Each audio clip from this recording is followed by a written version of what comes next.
Few people know Cenișoara, a Romanian village that doesn't even appear on modern maps. It lies north of the Apuseni Mountains foothills, shrouded in an almost constant mist where sunlight seems too weak to break through. Most of its inhabitants moved away decades ago, claiming the winds carried voices that belonged to no living man. The place eventually became abandoned, save for half a dozen stubborn individuals who swore their roots ran too deep to leave. But this story isn't about those who stayed, it's about those who dared to return. In July 1993, a group of 4 urban explorers decided to film an independent documentary about haunted villages in Eastern Europe. They came from diverse backgrounds: Eric, an Icelander with experience in occult archaeology; Katharina, a Czech woman passionate about macabre folklore; Samuel, a Colombian who claimed to be a sensitive since childhood; and finally, Ludovic, a skeptical Frenchman and the group's videographer. They arrived in the village on a night of acid rain, the lead-colored sky seeming to swallow the landscape itself. They slept in what remained of the Orthodox church, amidst broken pews and mutilated stained glass, unaware they had trespassed into what was left of a veil between worlds. On the first night, Samuel woke up screaming. He said he dreamed of a child pulling at his feet, and when he looked back, he saw the girl's eyes were sewn shut with barbed wire. Katharina tried to calm him with absinthe tea, but fear permeated the air like dampness in bones. The next day, they found small footprints around the church. Impossible, as there were no children in the village. They decided to install thermal cameras and motion sensors on the surrounding trails. The recordings from the following night showed something beyond comprehension. A childlike silhouette moving through the trees with contorted movements, as if dancing to non-existent music. It would stop in front of the cameras and stand still, staring directly into the lens, even though its eyes weren't there. Ludovic, who always doubted everything, proposed going after the figure on the third night. Armed with a UV flashlight and a high-capture microphone, he ventured into the woods with Eric. Ludovic's camera recordings show 43 minutes of silent walking until something abruptly changes. The ambient sound completely disappears. No crickets, no wind, not even the sound of their own footsteps. Suddenly, screams. Short screams, followed by a sound similar to flesh being torn. When the other 2 found the bodies the next morning, they were curled in a fetal position, eyes rolled back, and mouths agape as if still screaming. Samuel had an immediate nervous collapse. He began praying in Spanish, a hurried and disjointed prayer that sounded more like a desperate chant.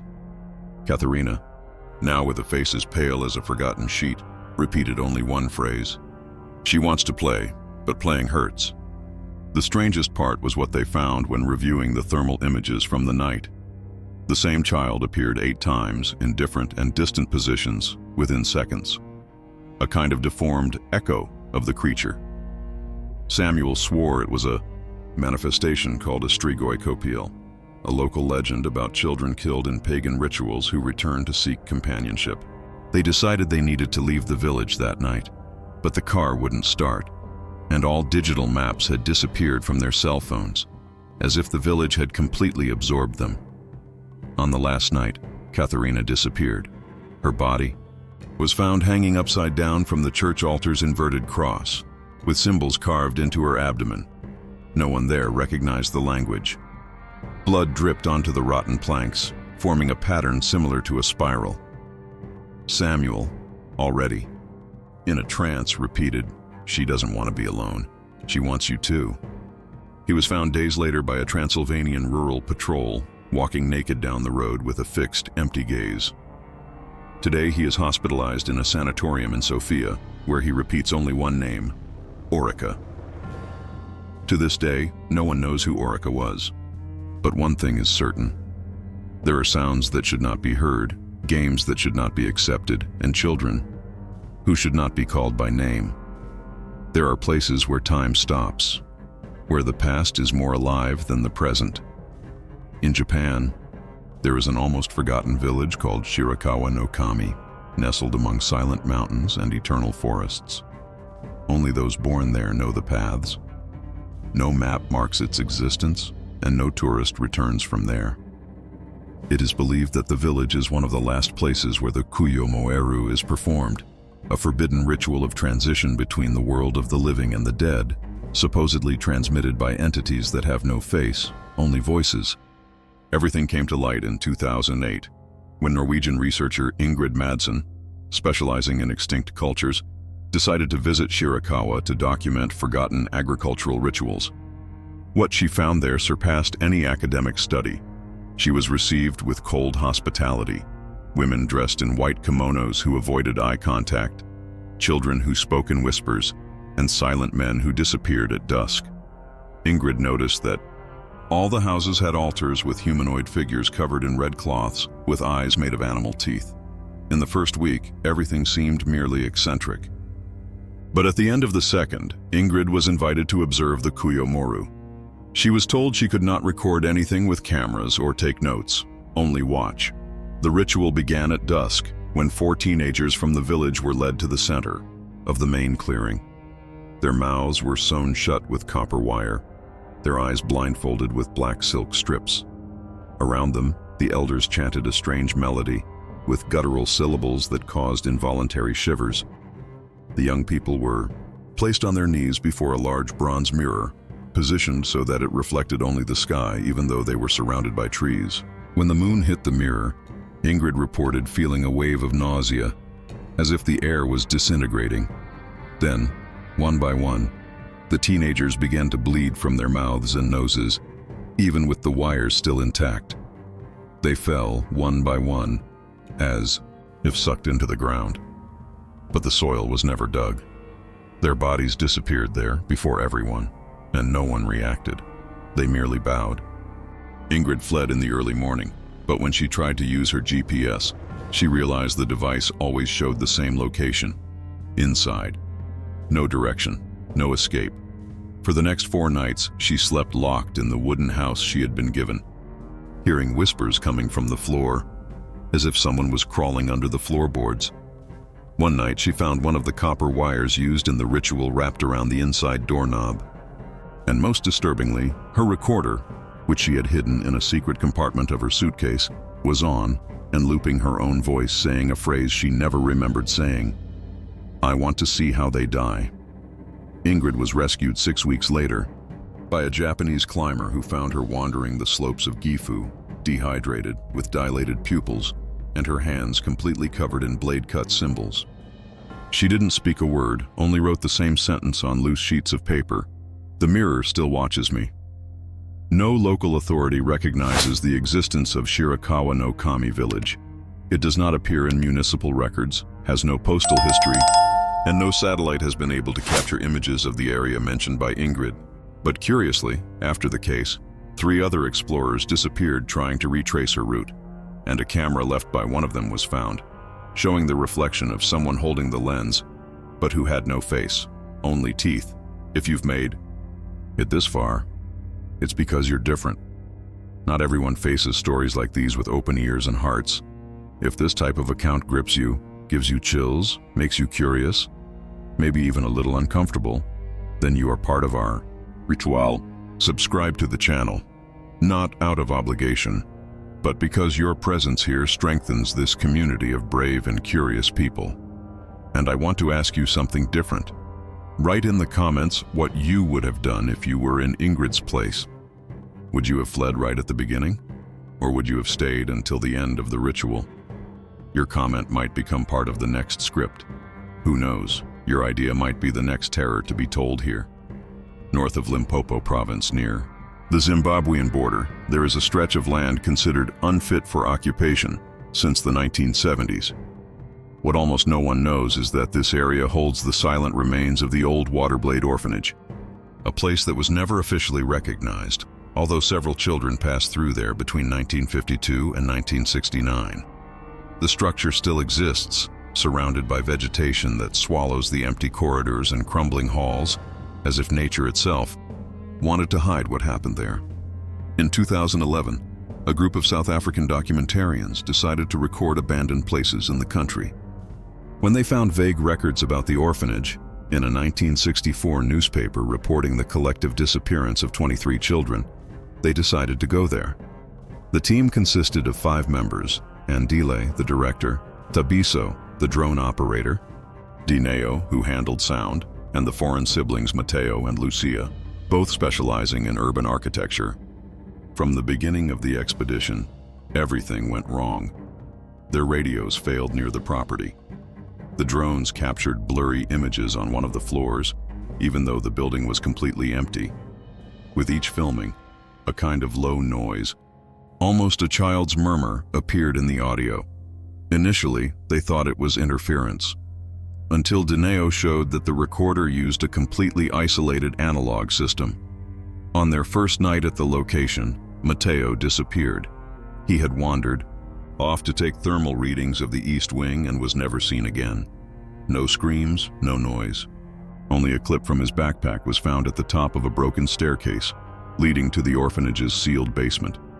Even without explanations, the others decided to continue. They believed they were facing a historical secret too powerful to abandon. But the following nights were a descent into delirium. Everyone began to forget small things: names, dates, conversations they had just had. Dineo woke up screaming, saying someone was whispering to her that her parents never existed. Andile began compulsively writing the name of a child called Nwako, although he knew no one by that name and didn't remember writing it. Lucia began walking during the night and was seen standing for over 2 hours in front of a broken mirror, speaking quietly to her own reflection, calling it Mr. Director. That's when they found a room in the basement where the walls were covered with charcoal drawings, hundreds of them, children in rows, all without eyes, all with mouths too wide. And below each figure, the same word was written in a childlike hand: eaten. When they tried to leave the property, they realized they were trapped in a strange loop. The road repeated itself, as if they were driving in circles. The compass no longer pointed north. The temperature dropped drastically whenever someone tried to mention Matteo's name. It was as if the entity inhabiting the place was erasing the connections between the living one by one, until no one remembered who had disappeared. Lucia was the next to vanish, leaving behind only a sheet with scratched-out words. "He is tearing us from ourselves." Andile, who managed to escape alone weeks later, was found by a goat herder in a catatonic state. His face was covered in light, finger-shaped burns. When he recovered, he remembered none of the people who had been with him, not even his own name. The orphanage is still there, today, covered by trees and forgotten. There are reports from backpackers who say they hear the sounds of children's footsteps in the woods and whispers repeating names in different languages. And always, after this experience, someone in the group forgets something fundamental about themselves: a name, a voice, a memory that defines their identity. It never all comes back, because that place doesn't kill like others. It erases. Do these stories affect you? Me too. And that's why I truly invite you to be closer to us here. Subscribe to the channel right now. Not because someone told you to, but because every time you join, read, or watch one of these scripts, you also connect with something much bigger than just a story. And more, comment below something you've forgotten that still scares you today. A lost memory, a name that vanished from your mind, something you shouldn't have forgotten. Perhaps, just perhaps, it wasn't by chance. On the outskirts of Tromsø in northern Norway, there's a road covered in mist almost all year round. It leads to the old Skåden Institute, a psychiatric facility built in the 1940s to treat traumatized World War II soldiers. The hospital was officially closed in 1987 after a series of anonymous complaints involving disappearances of inmates and rumors of psychic experiments conducted with military permission. For decades, the place was sealed by federal order. But in 2016, a group of urban explorers from Eastern Europe decided to break the rusty chains and enter. Led by Radoslav, a former Bulgarian soldier fascinated by Soviet architecture, the group filmed everything for an underground channel. With him were Lech, the electronics specialist, Petra, responsible for translating old records, and Bogdan, the driver and group security. Right at the entrance, something was unsettling. The smell of surgical alcohol still permeated the corridors, even with time and lack of electricity. Papers were scattered across overturned gurneys. Patient records, scribbles in Norwegian and Russian, many with the words total inertia repeated on different files. What caught their attention was an entire floor that didn't appear on maps. From that era, Sub-Level 3. No official record mentioned its existence. Descending a narrow, winding staircase, they reached a darkened wing. There were doors with lead latches, windows sealed with iron plates, and airtight chambers similar to those used in radiation experiments. In the center of the wing, a room lined with mirrors broken from the inside. The plaque above the entrance read, Kammer av fravær, loosely translated, Chamber of Absence. There, they found a single chair. It was too large for an ordinary human. Beside it, dozens of syringes with dry residues of a golden liquid. Petra translated parts of a diary found on the floor. It read, "The patients no longer scream. When they enter the chamber, the soul loosens. They don't dream, they don't think. Heartbeats slow down, the body functions, but the spirit shuts down." The recording captured at that moment clearly shows that even with the doors closed, whispers began to echo from the floor, a guttural language which none of them recognized. Bogdan, who was further away, screamed and pointed to the corner of the room. Something was crawling in the shadows. When they shined a light, they saw a human figure, completely motionless, covered in dry scabs like burned flesh. It was sitting against the wall, with completely black eyes and a slight tremor in its chin. The group, in shock, tried to leave, but the main door had automatically closed. For 2 hours, they were trapped. Lech began to act strangely. He sat in the chamber chair of his own volition and repeated disconnected phrases in Old Russian, despite being Polish and never having studied the language. Petra was next. She sat in the corner, ripped off part of her own nail, and wrote with her blood on the wall, "I still hear what has no sound." Radoslav managed to break open the door using an old fire extinguisher. As they exited, the flashlight's beam revealed that the human figure that had been in the corner was now on the ceiling, completely motionless, with its neck twisted at an impossible angle, its eyes pupilless. It did not attack them. It only watched, as if judging their consciousness. Upon leaving the hospital, something even more disturbing happened. The recording they made during the exploration had disappeared. The files were named no content, only the audio remained, a constant, long, deep breath, as if the chamber itself was still active from the outside. Radoslav shared the account months later on a private forum. A week after the post, he vanished. His channel was completely deleted. Petra was hospitalized in Romania after an identity loss breakdown. Lech was never found again. The Skåden Institute remains locked, but flashlights are occasionally seen through the windows, even without access to the site. Tourists say they hear synchronized footsteps at midnight, and once a month, someone who visits the nearby forest goes into a trance and then never speaks again. Scary, isn't it? We're reaching the heaviest and strangest moments of this journey. If you're still with me, you're one of us. And I want to know from you, have you ever experienced something that made you question reality itself? Have you ever felt like you were in one place and suddenly you weren't anymore? Leave your strangest story in the comments, even if it seems small. Here, every story matters. Every account strengthens this space of mystery we've built together. Now, we move on to the last block, a brutal story that mixes fanaticism, extreme isolation, and rituals that should not have been repeated, directly from the mountains of rural Guatemala. In one of the most isolated valleys of the Sierra de Los Cuchumatanes, in rural Guatemala, there is a village that does not appear on common maps. Called by few Xch'atal, whose name in the Mam language means listening silence, it has such a small population that, according to ancient records, its inhabitants never exceeded 50 people at a time. The story you are about to hear was brought to light by Javier Morales, an independent anthropologist living in Cobán. In 2018, he received a strange letter with no sender, containing a piece of old leather with a symbol drawn on it, a circle with 10 dots around it and a skull in the center, all burned into the surface. Along with the letter, a hand-drawn Map pointing to the village of Xch'atal. Javier, curious and with little faith in local mythologies, decided to go to the place in search of legends to document. The journey there took 2 days on foot through abandoned trails. When he arrived, he found houses made of stone and mud, all without windows. The doors were covered with symbols made of ashes and feathers. But the strangest thing, there was no sound at all.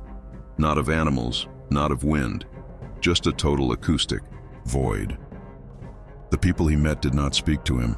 They only looked. Women with sunken eyes, men with their mouths sewn shut with black thread.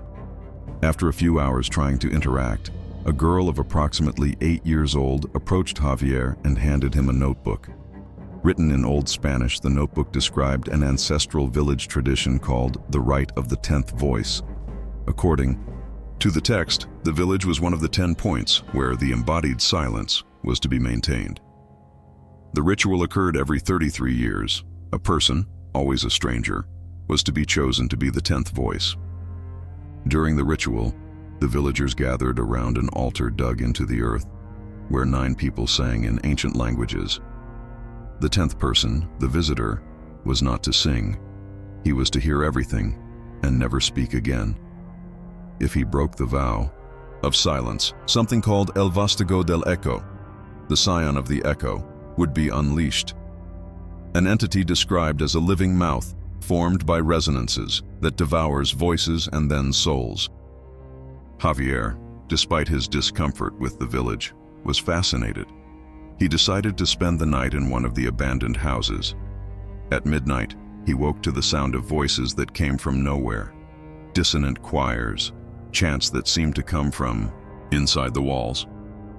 Upon going outside, he saw all the villagers gathered in a circle, dancing slowly around a blue bonfire. He tried to film, but the camera froze. He approached and saw in the center a woman sewing her own mouth with a blood-stained needle. Javier tried to retreat but was surrounded. An old man touched his forehead and whispered only one phrase. "Now, you are the 10th voice." The next morning, Javier was found 12 kilometers from the village by a forest patrol. He was naked, dehydrated, with his tongue cut and his eardrums perforated. At the hospital, he wrote frantically on napkins, repeating the same thing over and over. "I broke the silence. Now it speaks to me." Days later, he disappeared from the hospital. The psychiatric ward nurse reported hearing laughter in the hallway, even though it was empty. In the room, only one phrase written in blood on the wall. The voice echoes forever. The village of Xch'atal, it vanished. Satellites show dense forest where there should have been houses. But on specific days of the year, shortwave radios pick up an unusual frequency coming from that region. A chant that belongs to no known human language. And here we conclude this deep dive into real horrors, stories that not only frighten, but transform how we see the world. If you've made it this far, you're part of our tribe. Subscribe to the channel if you want to continue this journey through places where fear breathes. But I'm not asking this like everyone else does. I ask as someone who recognizes you.